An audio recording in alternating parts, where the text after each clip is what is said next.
This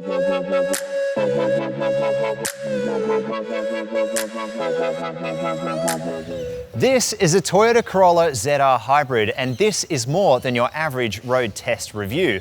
Like many Australians choose to, I've actually been living with this car for 3 months in order to find out, is there more to the Corolla's popularity than just the badges on its front and rear?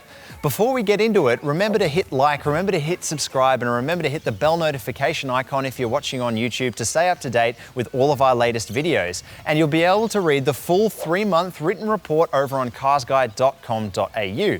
Also for this video, we've thrown some time codes up on screen if you want to skip ahead to the part that interests you the most.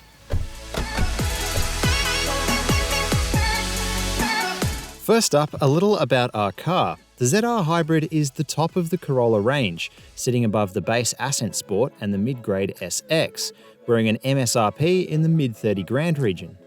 For the same money, you could be hopping into a very well-specified Hyundai i30, Mazda 3, Kia Cerato or Honda Civic. But what sets the Corolla apart is the accessibility of its hybrid drive, which it turns out is core to this car's success. We'll talk more on that later, but for now we'll also mention the ZR grade brings with it a sporty look, courtesy of a contrast black roof, 18-inch alloy wheels, sporty suede accented and heated front seats, a 7-inch semi-digital dash cluster, a JBL premium audio system, and a holographic head-up display. I have to admit, going into this test I was a bit of a Corolla skeptic. How good could it really be?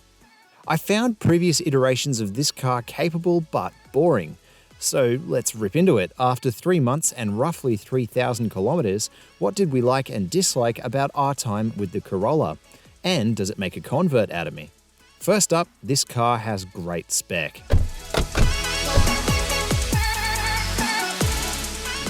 Yep, the ZR has pretty much all the kit you could expect from a car in this class at this price. Those LED headlights are really good, even on the darkest Australian roads. I like how it's got this screen right in your face here, really ergonomic to operate with Apple CarPlay and Android Auto.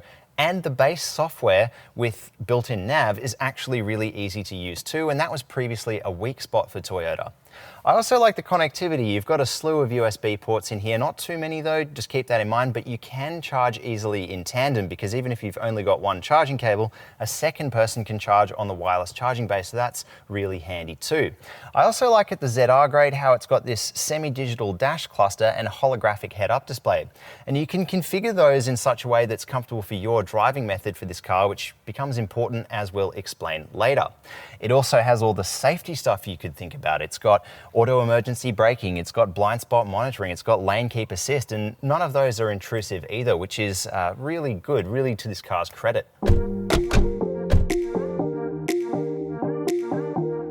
The other thing about the Corolla that me and my partner really loved over our 3 months that we had it was the comfort of this thing. It's so comfortable no matter which way you cut it, and that's behind the wheel over long trips and everything, and it starts with these seats. The ZR Hybrid does get these seats over the other two grades, which are excellent. They're in this sort of semi-suede pattern, which I wasn't sure about to begin with, but now I'm really in love with them.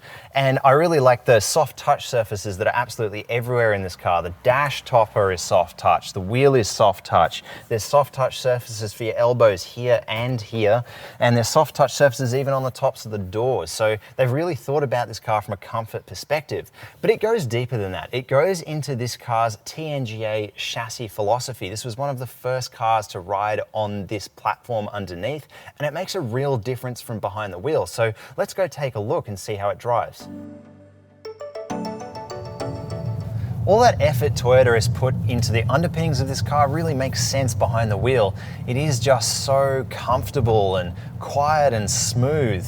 And there's more to it than that with the hybrid system, but we'll get to that soon. But the ride comfort in this car is really well done, and so is the handling. The steering is really nicely weighted, and everything just feels easy. You can really feel the capability of this car when you tilt it into a corner. It just feels so stable and so confident. Those thick tires probably help with that, but I am actually really surprised that the giant 18-inch alloys on this car don't manage to ruin the ride quality at all. You can hit bumps, small, large, you can drive on all sorts of different textured roads, and you barely feel anything from behind the wheel. I'd really rate the ride quality of this car up there with cars like Honda's Civic and Volkswagen's Golf, and those are some of the best in the segment. It's even pretty quiet too, and the comfort extends further than just ride and handling. All the ergonomics in here are excellent. You have everything you need on the steering wheel, and that multimedia screen is nice and close with shortcut dials, making it really easy to use. That everyday comfort extends to things like your visibility. You've got a giant windscreen here, unlike the designs of some cars, which can limit that quite a bit with A-pillars. You've got these giant windows for the driver's side and front passenger side, which also help with that visibility when you need to maneuver in tight spaces. And there's also the mirrors, which seem to be brilliantly placed. I've never had a problem adjusting them or seeing things out of them. And that goes down to maneuverability in tight areas as well. When you're in car parks, it's easy to see out of this car. It is a little limited out of that kind of coupé back design, but the reversing camera is nice quality. It really helps. And you've also got maneuvering reverse braking, which stops you from hitting things like bollards. And of course, it's quiet too. That hybrid drive really quietens everything down. There's very little noise from the engine when you're traveling at suburban pace. And as we said, even with those giant wheels, there isn't too much sound intrusion coming from the wheels either, which is pretty impressive. And that leads us on to our next like, which is Toyota's hybrid drive. Yes, Toyota's hybrid drive keeps it nice and quiet down here at city paces, but it's more than just that. It's more than just hype. It really does work to keep your real-world fuel efficiency down. And it's more than that again. This hybrid system makes it addictive to save fuel. And it does that through all these brilliant displays. So I've got it set up here for basically hypermiling. In my digital dash cluster, I've got it set up so that I can see where the power is going at any given time. It shows you whether it's coming from the engine or coming from the electric motor. And it also tells you whether you're feeding energy back into the battery. I've also got the holographic display set up to show me the eco indicator. That's got 3 tiers. The first tier is basically the limit of your electric motor power. The second is where the engine is helping along. And the third is where both are going in tandem to accelerate really hard. Basically, if you want to save fuel, it makes it really easy to try and keep it in those first 2 tiers as much as possible. Or if you're like me and you really want to hypermile it, you can just drive it around only in that first bar as much as possible. It really is quite addictive, and I find myself constantly glancing between the 2 displays. What's more, the car really rams it home at the end of each trip and tells you how you could improve. Sometimes it's a bit rude. Then of course there's the other neat thing about it, and that is when you need to go up a hill, well, you've got to use the engine, sure. There's almost no way around it. The torque of that electric motor just isn't enough to pull the car at pace up a hill, sure, but what goes up must come down. And that means you can feed energy back into the battery when you're coming down a hill using the regenerative braking. And that has the function of letting you save energy for another time when you're on the flat or going down a hill and need to accelerate a little bit. So in a way, you can save some of that fuel you've used and some of that motion from going down the hill to use later when you're on the flat. And so to that end, over 3,000 kilometers, I've gotten this car's fuel use very low. And it's really impressive to see. You'd almost expect to double that in a naturally aspirated or non-hybrid car. The result of all this is a great real-world fuel figure. Our car produced a tested at-the-pump figure over a full tank of fuel, covering roughly 700 kilometers, of 4.9 litres to 100 kilometers. Amongst its naturally aspirated and turbocharged rivals, 8 litres to 100 kilometers isn't unusual. And to add to its eco-benefit, the Corolla can even run on base-grade 91 unleaded. So, is there a downside to all this electric eco-motoring? Well, that brings us nicely to our first dislike. So you're probably wondering, what's the cost of all this eco-ness of Toyota's drivetrain? Is there any downside? Well, I can tell you there is. As much as I like the way this car handles and feels on the road, there's no substance behind it when it comes to going a bit faster or when you've got a few corners or when you've got a bit of an open road. The hybrid system only really works best at low speeds. And what happens is the weaker engine really can't make up for it when you're going a bit faster. It flies up the rev range to 4,000 or 5,000 revs, and it starts to make a bit of a racket in the cabin and takes you out of that eco-electric immersion that you might have had before, especially with how good it is around town. The other notable thing is, while you're saving so much fuel around town, there's no more gains to be had on the freeway. I've taken this car on quite a few freeway trips, and the thing I noticed the most about it is I'm actually not improving my fuel economy when I'm on the open road. The hybrid drive is that good at saving fuel around town that it doesn't seem to make a difference whether I take it on the freeway or not. One of the most interesting things about this particular hybrid system though, is we found in the Corolla, it's so much smoother and more gentle when it switches between the engine and the hybrid drive than it is in Toyota's new generation 3-cylinder small cars like the Yaris and the Yaris Cross. Those cars were notably less refined than this. This is much smoother, much more gentle, and much nicer around town.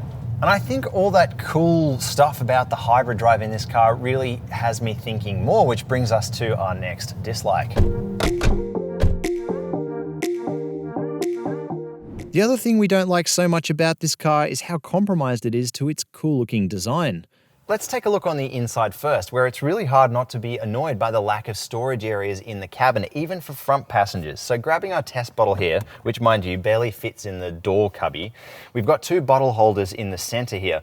And it's as though Toyota just hasn't made the best use of this space. It's quite wide, but the bottle holders aren't variable. They're limited in the amount of room you have, and this bottle barely fits in here, and it barely fits in the other one too. And that's sort of it. If you've got a phone and a wallet stored in here, there's nowhere else to put anything. You have that one tiny little cubby in there that's really only for a phone for the wireless charging bay, and another cubby in the other door. And that's really it for the storage in this car. There's just nowhere else to put anything. And that's a noticeable compromise when it comes to this car's rivals. When you start looking at the Hyundai i30, the Kia Cerato, those cars are full of cutaways and bays and places just to put objects. Whereas this car, well, you really notice the difference. So you might have noticed that that wasn't particularly graceful, and that's just because the coupé roofline on this car makes it so you have to really crouch down to get into the back seats. But also the door doesn't open very far. It's a really common problem we found on a lot of modern Toyotas, and a bit of an odd one that could also make it really tricky if you're loading objects or a child seat into the back seat here. Also, I don't have much knee room. I'm a bit hard up against my own driving position here. I don't have much headroom either, and the black trim all around is not doing it any favors. It feels very claustrophobic in here. Other things worth noting, you do get adjustable rear air vents, but no power outlets for rear passengers here. But you do get a full-size bottle holder in the door too, which is really cool. No bins though, and 2 full-size bottle holders here as well. Yes, that's right. I wish there was just more everything about this Corolla. I wish there was more storage in the cabin. I wish there was a performance variant to really make the most of this excellent chassis. And it'd be cool if we got the wagon variant too. There's just so much more Toyota could do with it, so many more places they could take this car. And I even feel that about the hybrid drive. As much as I've enjoyed it, imagine if the motor was 50% better. Imagine how much more fuel you could save. And there's a few other small missing things from the Corolla formula too. There's no way you can get into full leather seats like you can in a lot of its rivals. There's no way you can get USB-C. There's no way you can get a bigger multimedia screen. But of course, all of these things I'm sure will be fixed in a future facelift or maybe a full line model update for this car. Except for that performance variant, and Toyota still won't tell us anything about that car. We know that it's supposedly in the works, but it hasn't surfaced yet. But for those looking for that wagon practicality, we're probably not going to get the wagon variant here, but there is the Corolla Cross SUV coming, and maybe that will solve some of our practicality woes with the Corolla formula. Toyota's design-led approach to this generation has made it less boring, but also much more targeted towards buyers who don't need as much versatility out of their hatchback. If you're looking for something a bit more specific to the ZR grade we had though, it's that you kind of don't need it. You can get the lion's share of all the good things about this car on either the Ascent Sport or the SX, and both are available as hybrids too.